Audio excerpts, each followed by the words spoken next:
bitch couldn't wait to cook for me, she made me rice, but I ain't Jerry. I'm feeling like George, she asked with one bitch, not Larry. I ain't Jeffrey either. And I'm way better than my pops, her head at 99 overall, so on my phone she J.J. Watt. And Moses always got the drop, so I'ma place him in that slot. Man, A and B.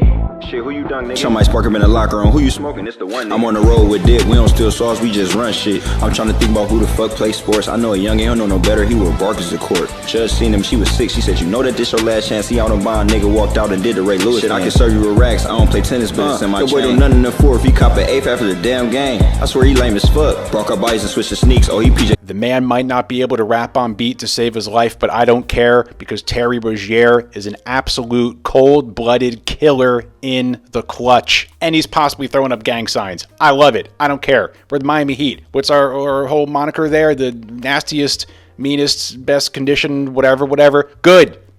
You saw the last video, but let me tell you right now, Kyle ain't doing what Terry did last night. No way. Kyle is not doing a double stutter step back, whatever that crazy move was, to an and 1-3, and then following it up with huge balls. Remember Alec Baldwin's character in Glengarry Glen Ross, Brass Balls?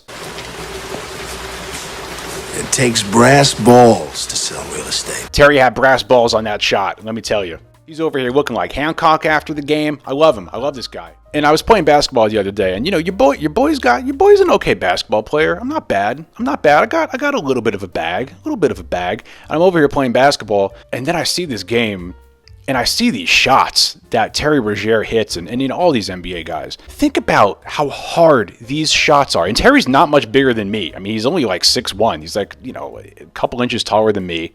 Not a huge guy.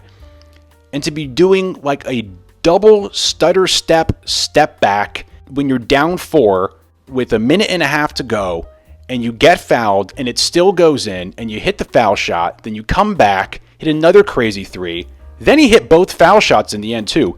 9 points in 90 seconds.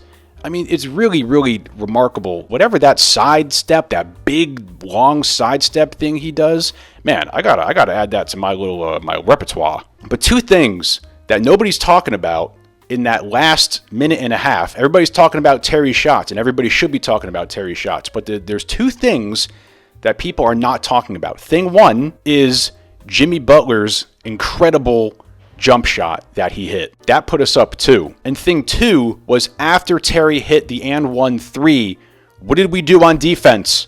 We forced a 24-second violation. Absolutely beautiful defense right there. Speaking of defense, I was personally very happy with our defense. When you have to deal with 2 big guys like Jared Allen and George Niang and a couple other of the big guys they have on that team, and we're without Bam to still hang in that game the way we did and play that really, really tenacious defense that we played. We held them to only 18 points in the third quarter. Hats off to the Miami Heat defense. And also, shout out to Orlando Robinson and Thomas Bryant.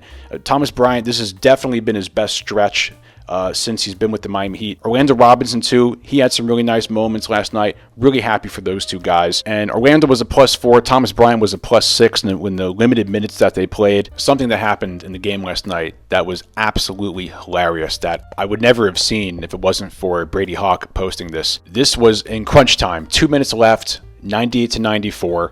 We're losing. The Heat are bringing the ball up, and you could see Spo just absolutely losing his mind, jumping up and down like a maniac, kicking his feet, stomping around, and apparently he was yelling at Jovic because Jovic was supposed to apparently initiate the action and bring it down, according to Brady Hawk. Caleb ended up with getting free throws, and then they have this lovely like father and son tutorial moment, Spo gracing him with his wisdom. But I love when Spo spazzes out. When Kyle hacked Caleb Martin and Caleb got the technical, Spo was spazzing out on the ref. The time when Josh Richardson goaltended and Spo actually did a challenge and he's waving his arm around. And then another time, LaMelo Ball, because LaMelo Ball always carries the ball and Spo is imitating how he dribbled. I just find it hilarious when Spo does his little like spazzing out things. I love it. Shout out to Coach Spo. Another adorable thing that happened, we had a Max Strus and Caleb Martin jersey swap.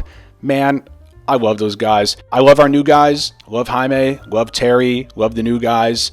But there will always be a special place in my heart for Kyle and Gabe and Max. And Terry definitely beat the inefficiency allegations. I always hear these grumblings all over the World Wide Web of Terry's inefficient, Terry's inefficient. Well, Terry was very efficient last night, okay? I told you in a few videos ago, leave Terry Rozier alone, didn't I? Leave him alone. Guy will be fine. Guy's a killer. 24 points, 8 for 16 from the field, 5 for 6 from 3. Jimmy Butler, of course, masterclass, especially in the first half. 20-point first half, ended up with 30 points, 4 rebounds, 5 assists, 4 steals, 11 for 19 from the field, 2 for 4 from 3.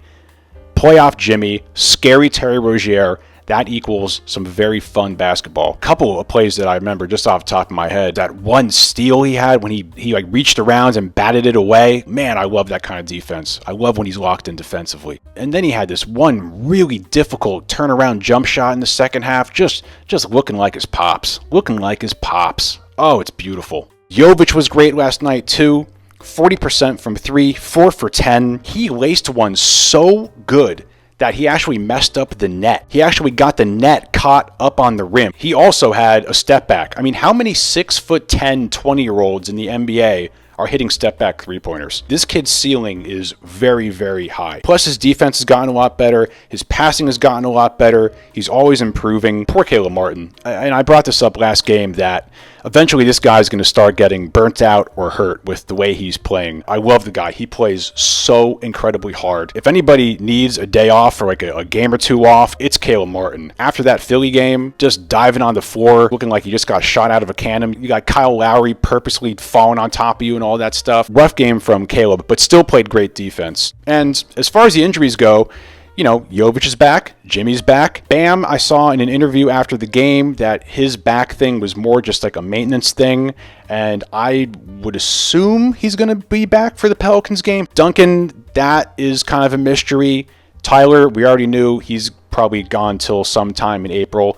And Kevin Love, I'm fine with Kevin Love not playing just as long as he gets ready for the playoffs, or God forbid, the play-in. Also pinned in the comments, of course, Brady Hawk did 2 really, really good threads. One on Jimmy Butler and how absolutely genius he is at reading defenses. And he did a great Terry Rozier thread too. I want to give a shout out to the Cavs too, man. I really like the Cavs. I see a lot of parallels, I guess, between the Heat and the Cavs as far as we're always battling injuries. We're always sort of flying under the radar of the mainstream, NBA media nonsense, especially the Cavs this year. I mean, the Heat, we're used to it, but the Cavs, they've been so great this season. They're, what are they, 3rd in the East? And I feel like nobody's really talking about them. And they've been able to accomplish what they've accomplished so far this season, being riddled with injuries all season long. Even last night's game. They have no Donovan Mitchell, they have no Max Strus, no Mobley, no Dean Wade.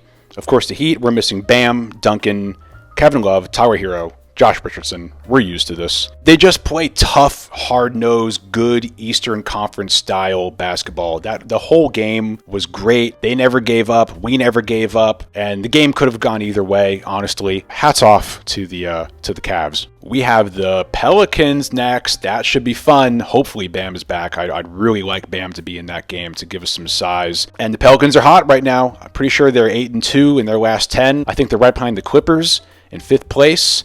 Hot team. There's some history there. You remember the Malice at the Smoothie Palace last game?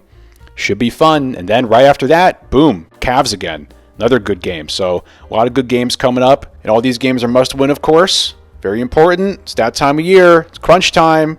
We don't want to be in the play-in. Not in the mood. Very stressful. Hopefully Bam and Duncan are back. And that's it. Goodbye.